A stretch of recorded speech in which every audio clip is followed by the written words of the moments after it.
প্ৰাৰ্থনাৰ অৰ্থ হ'ল আপুনি ঈশ্বৰক কি কৰিব লাগে কৈ আছে। আপুনি নিজকে ঈশ্বৰৰ পৰামৰ্শদাতা বুলি ভাবে। ধ্যানৰ অৰ্থ হ'ল আপুনি মৌন হওক।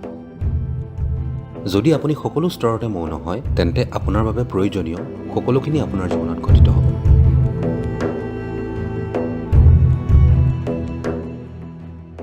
গতিকে ভৌতিক পৰিসীমাৰ ঊৰ্ধত থকা সেই মাত্ৰাটো স্পৰ্শ কৰাৰ অৰ্থ হ'ল আপুনি সেই মাত্ৰাটো স্পৰ্শ কৰিব বিচাৰে যিটো ভৌতিকতাৰ আধাৰ। যেতিয়া আপুনি ভৌতিকতাৰ আধাৰৰ কথা কয়, তাৰ অৰ্থটো হ'ল আপুনি সৃষ্টিৰ প্ৰতি আগ্ৰহী নহয়, বৰং সৃষ্টিৰ উৎসৰ প্ৰতি আগ্ৰহী।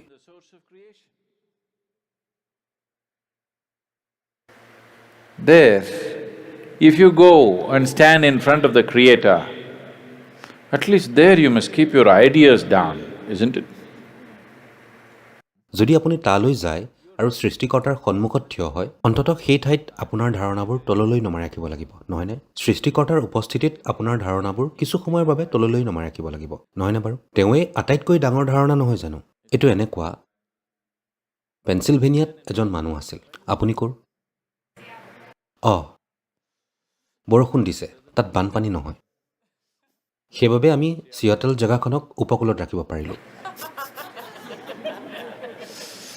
নহ'লে বানপানী হ'লহেঁতেন। আপুনি সেই ঠাইখন জানে।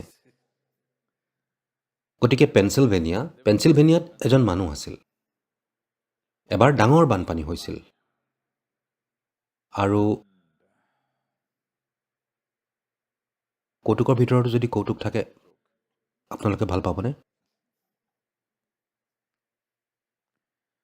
বানপানী হ'বলৈ আৰম্ভ কৰিছিল, পানী ভৰি আহিছিল, আৰু তাত এজন অতি উৎসাহী ডেকা সাংবাদিক আছিল, যিজন বানপানী কেনেকৈ বাঢ়িছে সেই বিষয়ে পৰ্যায়ক্ৰমে ঘণ্টাৰ পিছত ঘণ্টা বাতৰি দি আছিল। কাৰণ সেইটো সাংবাদিকতা। কোনোবা ডুবি গৈ আছে, পৃথিৱীখনক জনাওক, এই মানুহজন ডুব গৈছে, তেওঁ ডুব যোৱাটো লক্ষ্য কৰক। এজন মানুহ কেনেকৈ ডুব যায় ভিডিঅ'ত লৈ সকলোকে দেখুৱাওক। আপুনি অদৰকাৰী কেমেৰাটো পেলাই মানুহজনক বচাবলৈ নাযায়। কেনেকৈ এজন মানুহ বানপানীত ডুবিব পাৰে সেইটোহে আপুনি গোটেই পৃথিৱীখনক দেখুৱাব। গতিকে এইবোৰ ভিডিঅ' কেমেৰাৰ দিন নহয়। জানেনে? মৰ্ছ কোডৰ একমাত্ৰ কথাটো হ'ল ৰিপৰ্টটো কেনেকৈ দাখিল কৰা হৈছে সেই বিষয়ে। গতিকে তেওঁ এটা ৰিপৰ্ট দাখিল কৰিলে। অতি বাকপটুতাৰে তেওঁ ক'লে, ঈশ্বৰে বহি বহি চাই থকাৰ সময়ত পেঞ্চিলভেনিয়াৰ এই অংশত পানীৰে ভৰি পৰিছে আৰু ঘৰবোৰ তল গৈছে আৰু ইটো সিটো, আৰু এইখিনি কথা খুব বাকপটুতাৰে বৰ্ণনা কৰিলে। তাৰ পাছত লগে লগে তেওঁৰ সম্পাদকৰ পৰা সঁহাৰি পালে, বানপানী বাদ দিয়ক, ঈশ্বৰৰ সাক্ষাৎকাৰ লওক। ঈশ্বৰে বহি বহি চাই আছে মানে তেওঁ ভাবিলে ঈশ্বৰ ওচৰত ক'ৰবাত আছে। বানপানীৰ কথা পাহৰি যাওক, ঈশ্বৰৰ সাক্ষাৎকাৰ লওক। তেওঁলোকে ঈশ্বৰক সাক্ষাৎকাৰ ল'বলৈ নাপালে আৰু পানীও বাঢ়ি গৈ থাকিল। বহু ঘৰ পানীত উটি গ'ল, বহু লোকৰ মৃত্যু হ'ল, কিন্তু এজন লোক বাচিল। ৰক্ষা পোৱা এই মানুহজনে নিউয়ৰ্ক চহৰলৈ গৈ মানুহৰ মাজত কৈ ফুৰিছিল যে তেওঁ কেনেকৈ পেঞ্চিলভেনিয়াৰ বানপানীৰ পৰা ৰক্ষা পৰিছিল, য'ত ইমানবোৰ মানুহৰ মৃত্যু হৈছিল। মানুহ গোট খালে। তাৰপিছত তেওঁ বষ্টনলৈ গৈ পেঞ্চিলভেনিয়াৰ বানপানীৰ পৰা কেনেকৈ ৰক্ষা পৰিল সেই বিষয়ে ক'লে, আৰু অধিক মানুহ গোট খালে। তাৰপিছত তেওঁ চিয়েটেললৈ আহিল আৰু তেওঁ শ্বেয়াৰ কৰিলে, অধিক মানুহ গোট খালে। তাৰপিছত তেওঁ নিজৰ ৰোড শ্ব' আৰম্ভ কৰিলে, চহৰে চহৰে কথা ক'লে আৰু পেঞ্চিলভেনিয়াৰ বানপানীৰ পৰা কেনেকৈ ৰক্ষা পৰিল সেই বিষয়ে কথা ক'লে। তেওঁ আমেৰিকাত এজন বিখ্যাত বক্তা হৈ পৰিল। আৰু স্বাভাৱিকতে আপুনি জানেনে, প্ৰতিজন আমেৰিকানে নিজৰ জীৱনকালত এখন কিতাপ লিখাটো নিয়ম। গতিকে তেওঁ এখন কিতাপ লিখিলে, কেনেকৈ তেওঁ পেঞ্চিলভেনিয়াৰ বানপানীৰ পৰা ৰক্ষা পৰিল। সেইখন বিখ্যাত হৈ পৰিল। তেওঁ সকলোতে কথা ক'লে আৰু তেওঁৰ যোগাযোগবোৰ আন্তঃৰাষ্ট্ৰীয় হৈ পৰিল। তেওঁ কোটিপতি হ'ল, লাখ লাখ কিতাপ বিক্ৰী কৰিলে। গোটেই জীৱন তেওঁ কেৱল পেঞ্চিলভেনিয়াৰ বানপানীৰ পৰা কেনেকৈ ৰক্ষা পৰিল সেই কথাই ক'লে। আৰু এদিন তেওঁৰ মৃত্যু হ'ল। বানপানীত নহয়, তেওঁৰ মৃত্যু হ'ল, আৰু মৰাসকলে এখন সভা পাতিলে। তেওঁ স্বৰ্গৰ দুৱাৰদলি পাৰ হৈছিল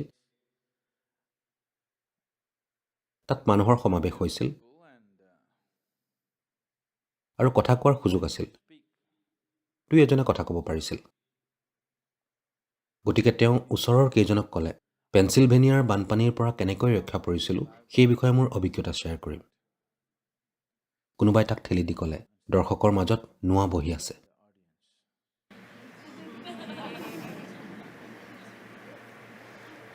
ঠিক আছে।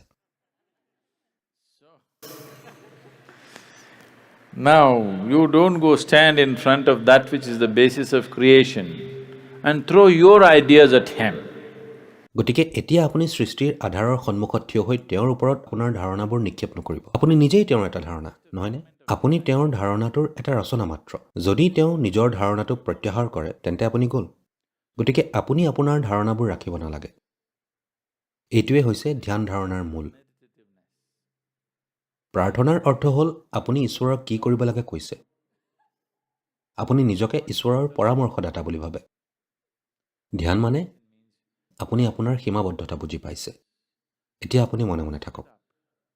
যদি আপুনি কেৱল মৌন হয়, সকলো স্তৰতে কেৱল মৌন হ'ব পাৰে, তেন্তে আপোনাৰ জীৱনত যিখিনি হোৱা উচিত সেই সকলোখিনি আপোনাৰ লগত হ'ব।